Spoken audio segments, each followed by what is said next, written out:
আমাৰ অসমৰ হোজাই আমি ৰাজনৈতিকভাৱে ভাল পাওঁ বেয়া পাওঁ বেলেগ কথা। আজমল ডাঙৰীয়াই এটা কোচিং চেণ্টাৰ আৰম্ভ কৰে আৰু সেই কোচিং চেণ্টাৰটোৰ পৰা বছৰি সংখ্যালঘু সম্প্ৰদায়ৰ 100 জন ল'ৰা ছোৱালীক ডক্টৰ হিচাপে নিৰ্মাণ কৰা হয়।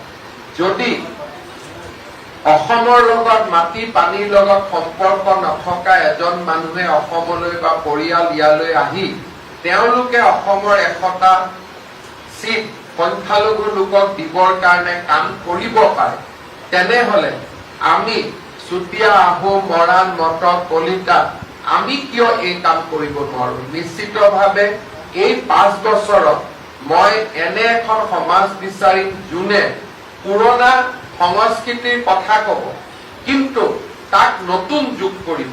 অকল আমাৰ পিতৃপুৰুষৰ গৌৰৱৰ কথা কলে আমাৰ দায়িত্ব পাৰ হৈ নাযায়।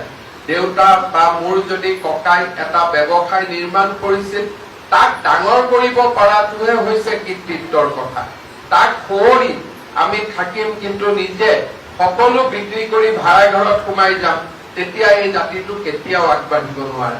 আপোনালোকে দেখিব যে কিছুমান ল'ৰা ছোৱালী আছে দেউতাক মাকৰ পৰা লাভ কৰা সম্পত্তি 4 গুণ ডাঙৰ কৰে আৰু কিছুমান ল'ৰা ছোৱালী আছে দেউতাক মাকৰ সম্পত্তি বিক্ৰী কৰি ভাড়া ঘৰত আহি সোমাই থাকে। আমি বিচাৰিব লাগিব যে আমি কাক আদৰ্শ হিচাপে লওঁ।